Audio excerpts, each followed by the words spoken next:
Johnny Gimble, 2381.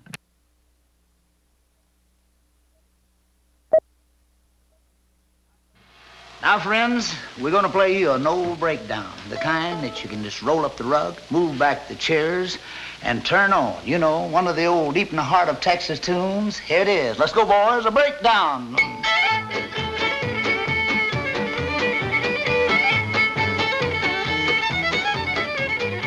You know, I've played with a lot of bands, but no matter where you go after you play with Bob Wills, that's who people are going to associate you with, which I'm not a bit ashamed of.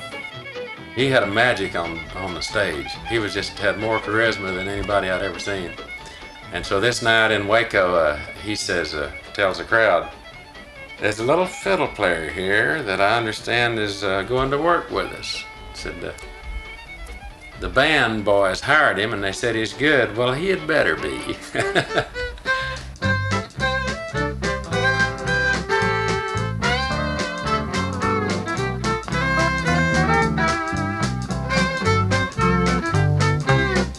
Well, don't be ashamed of your age. Don't let the years get you down. That old gang you knew, they still think of you as a rounder in your old hometown. Don't mind the gray in your hair. Just think of all the fun you had putting it there. As for that old book of time, you've never skipped a page. Don't be ashamed of your age, brother. Don't be ashamed of your age.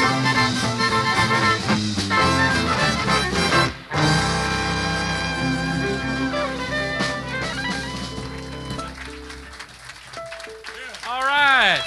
These guys are not ashamed of their age, and I isn't either. I was born in 1926 in Tyler, Texas, and then we lived 6 miles east of Tyler, a little community called Bascom. The first live music I remember hearing was Uncle John Gimble playing the little 8-string mandolin, sitting out on the porch playing Washington and Lee Swing. Uncle Paul Gimble did keep a fiddle and a mandolin, and when we used to go out in the summertime and spend a week with him and help with the crops, we'd get him to fiddle for us. And he played just unaccompanied. He'd do Bully of the Town.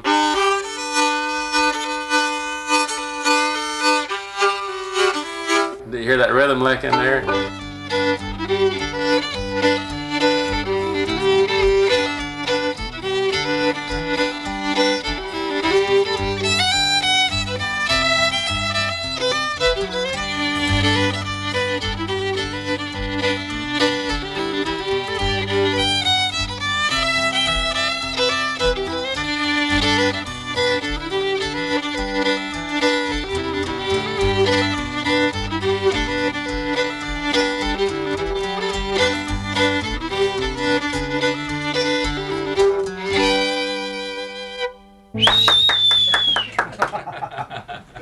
Great.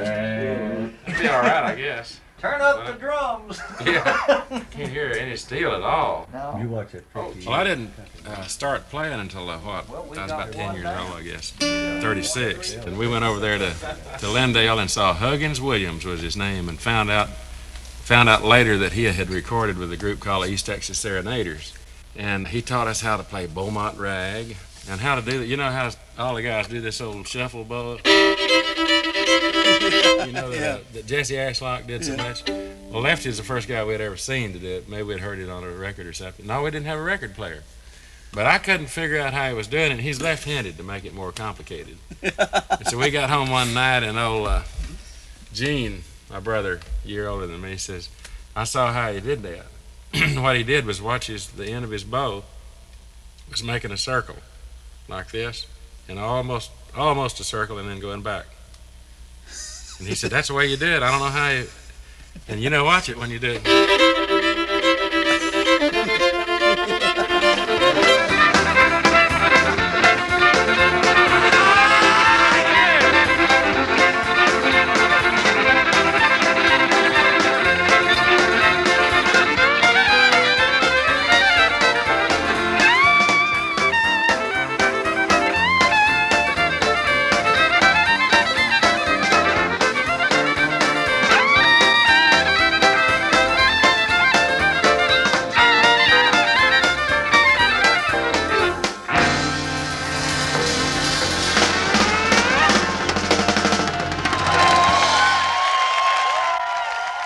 had this little old band, the Rose City Swingsters, back in 39 and 40, we were still learning every day, and we'd listen from radio bands.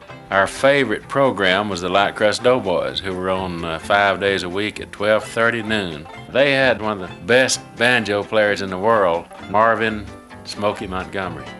I joined the Doughboys in 1935, and we'd buy all the records we could find of music out of New Orleans, Dixieland music. And we'd buy, if we heard a record that had any kind of guitar player, like the Ink Spots. First record I ever bought with a guitar player on it was the Ink Spots, and we'd copy note for note what he was playing and learn the licks that way. And then we listened to Mexican music, like the Cucaracha and Rancho Grande and all those things. And we'd play 5'2", Eyes of Blue, all the popular songs that Benny Goodwin, those guys were playing. In those days, we played the best we knew how, every time. They say take a course, we played every lick we ever knew and went out and learned a few ones on Saturday nights, or sometime when we were off, we'd go down on Deep Elm and listen to the colored people play the guitars and sing, and we'd take our instruments and set in with them. And if they were the right kind of blues, we'd sing them on the air. We made records that we couldn't play on the air. It had funny titles like You Got What I Want, Pussy, Pussy, Pussy, and She's Gonna Give It To Me Tomorrow. Stuff like that, which we couldn't use on the air then. Of course, you can use everything on the air now. Here's Billy Dozier with the Milk Cow Blues. When I woke up this morning, looked up the word, I can tell my milk cow, can tell her when she lows. If you see my milk cow, won't you send her on home? Ain't had no milk in butter since my cow's been gone.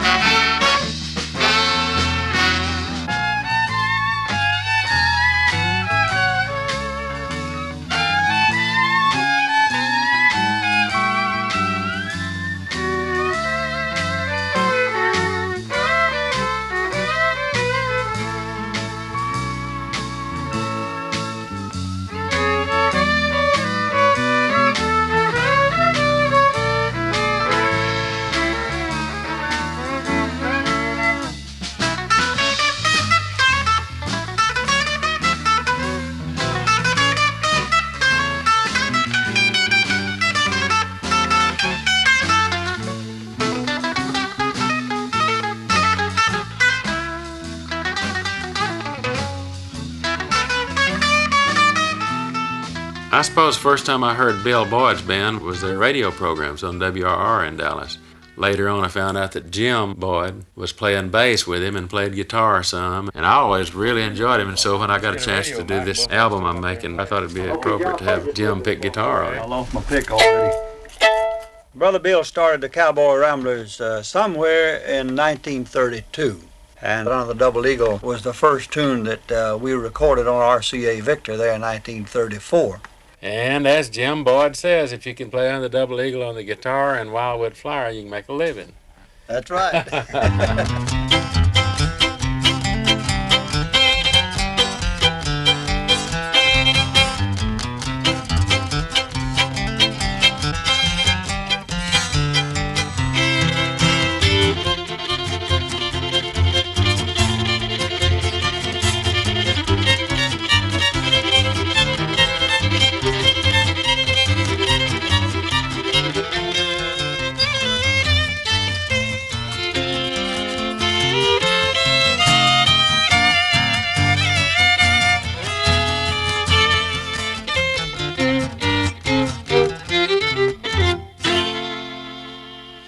Whoop it, boy, whoop it.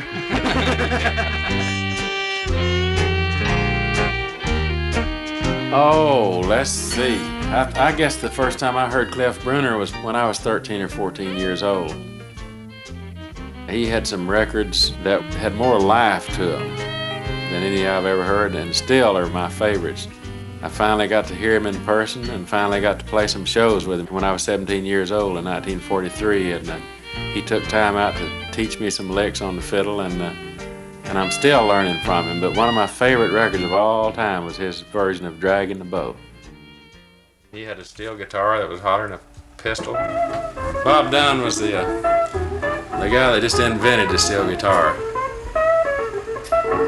played with Milton Brown on the only steel player on Milton's records, and then with Cliff Bruner and 100 others.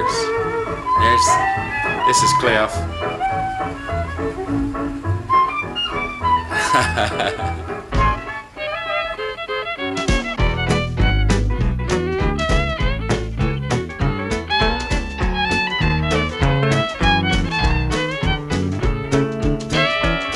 Back in those days, it was the hard times when we was a bunch of kids just going from one town to the other trying to seek our fortune, you know. We knew it was better than picking cotton.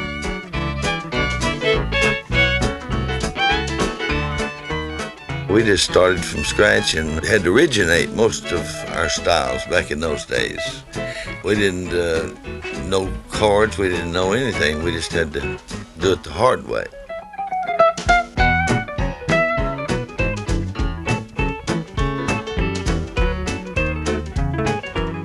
I played a few breakdowns, but that wasn't my cup of tea. I like swing music. Since I was a kid, I started improvising, and it's just bred into you, I guess.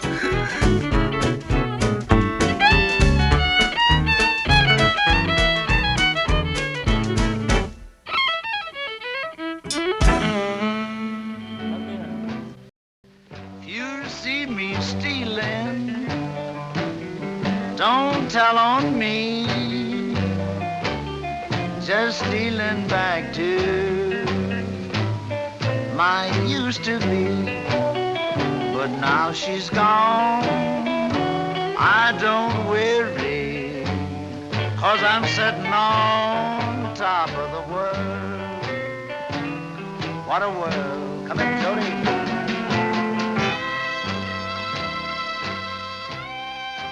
I didn't really get crazy about Bob Wills until about 1940. His early records didn't really have the jazz feel like they did later on. Eldon Shamblin began to have a hand in arranging and teaching the guys harmony and things. I think he caught everybody's ear then as a jazz or a modern guitar player, and taught everybody a lot about life. He's got the best attitude. Actually, he wasn't a Texas player. He's from Oklahoma, but he joined Bob in '38, I think.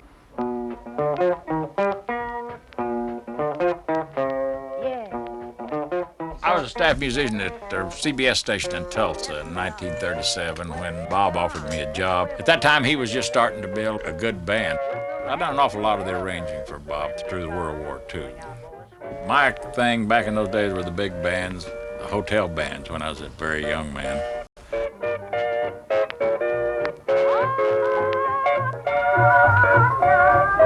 Can you imagine picking cotton and hearing that 1940?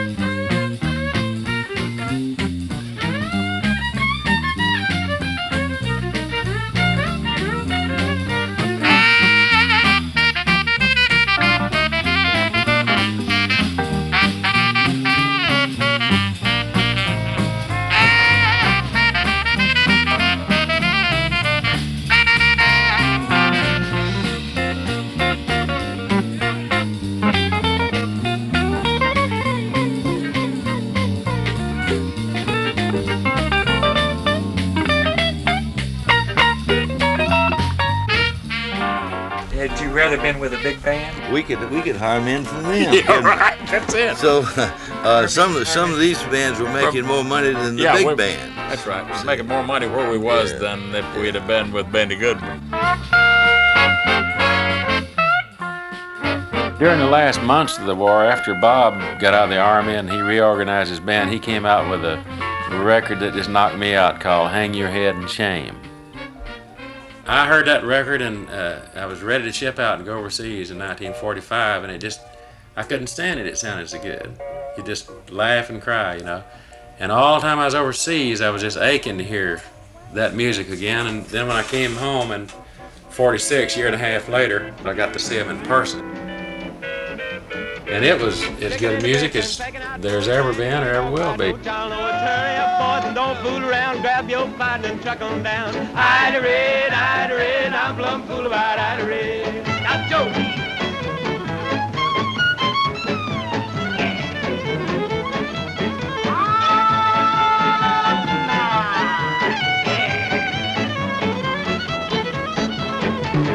Riding the parlor, find the great clock on the mantel to this, getting late. The curtains on the window, snowy white. The parlor is pleasant on Sunday night. Ida-red, I'm plumb fool about Ida-red.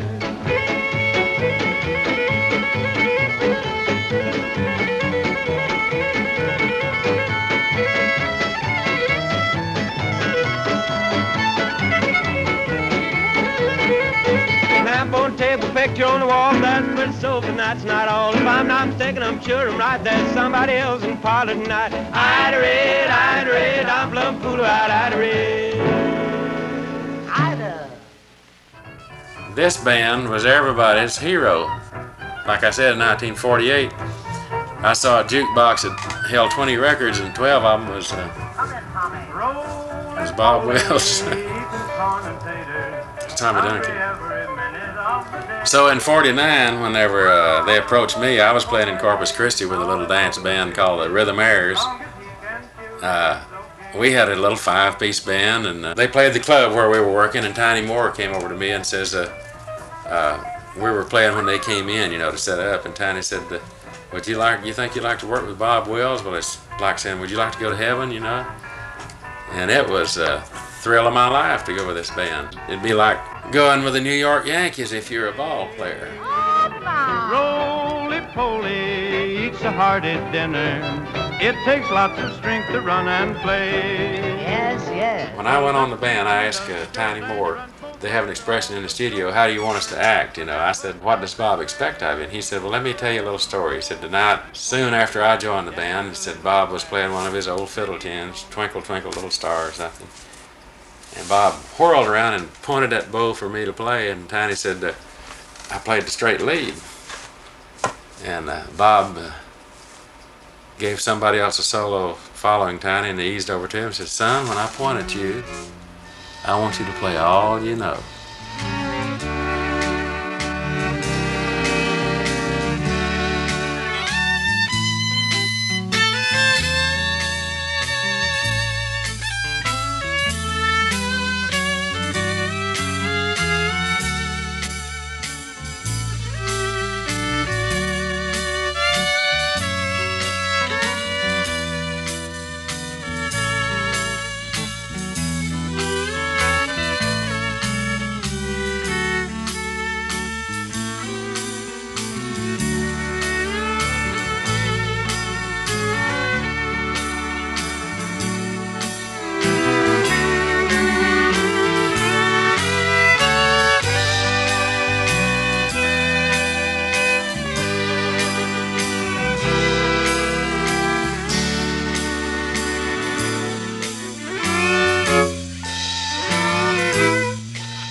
It seemed like that the band's built, we were listening from 35, 38, and in the 40s they really began to get sophisticated with Spade Cooley on the coast using 3 synchronized fiddles.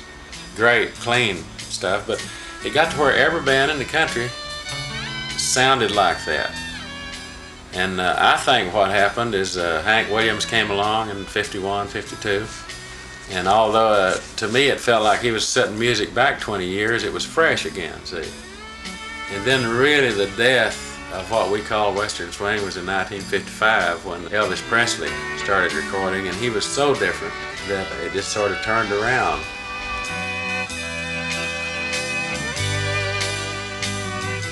When I left Bob Wills' band, I would barber as a sideline when things would get slow in the music business, and then later on I barbered full-time and just played weekends. But in 1968 I finally got up enough nerve to move the family to Nashville and try to make it as a studio musician.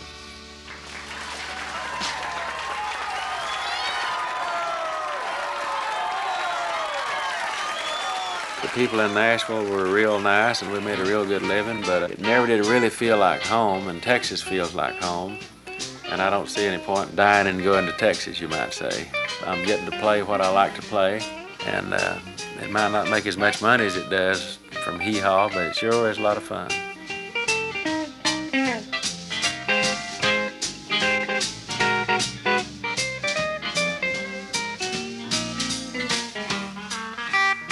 I want to remind the people, too, when they come into 7-Bar Western Wear today, to register for all the merchandise to be given away that you'll be drawing for on the 20th. You mean Johnny Gimble and free merchandise?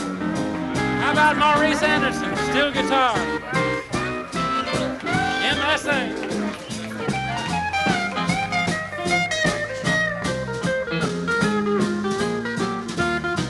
I don't know what I miss the most, the mountains out west or the southern coast, or just being where a fella can see for miles and miles. The East Texas hills and the tall pine trees, the level land with the prairie breeze. Maybe I'm lonesome just to see a Texas smile. Right now, I wish I was sitting right under the X in Texas, right in the heart where my heart must be. No matter where I roam, I never feel at home except in Texas. Right under the X in Texas is where I'd like to be.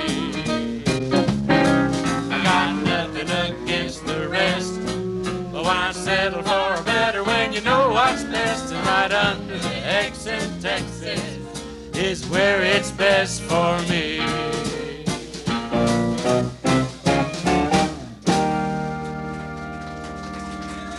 Thank you. Thank you. I believe that there's a young generation is turning on to what is called Western Swing. The Sleep at the Wheel did their first album, I suppose, in '72 or '73. And where Merle Haggard had done a tribute album and used some of us from Bob's band on it, and created a lot of interest right at the height when Merle had just won the Entertainer of the Year thing, and so he got a lot of attention to it. And Sleep at the Wheel did Take Me Back to Tulsa, and they did some other of Bob Wills' tunes, and they did the Moon Mullican songs, and they're also doing Count Basie and Louis Jordan, which is also, when you do it on strings, it's Western Swing to me. Well, the little bee sucks a blossom while the big bee gets the honey. Poor man raised the cotton, what? Rich man gets the money. Take me back to Tulsa, I'm too young to marry. Take me back to Tulsa, I'm too young to marry. Oh, Paul, yeah. Take me back right now, I can't stand no more.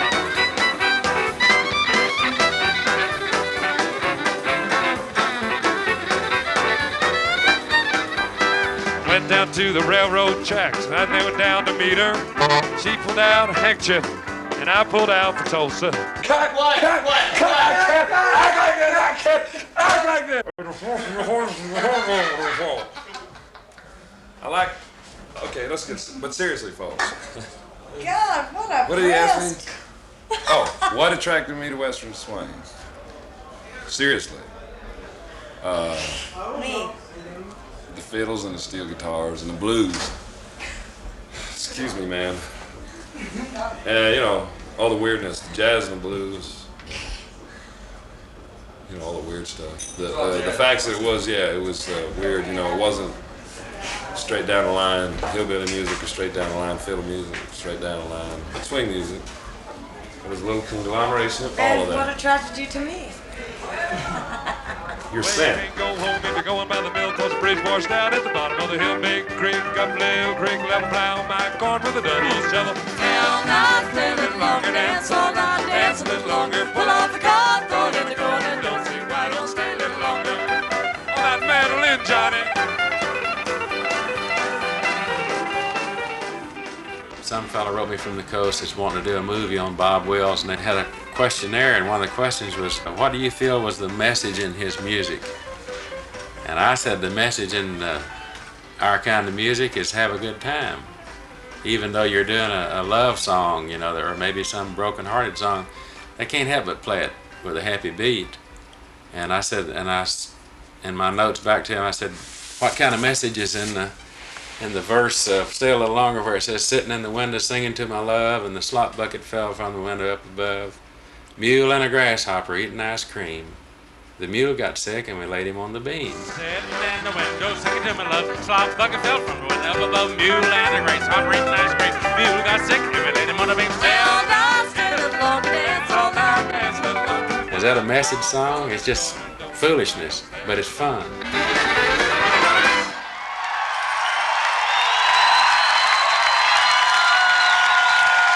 Johnny B. Good Gimble.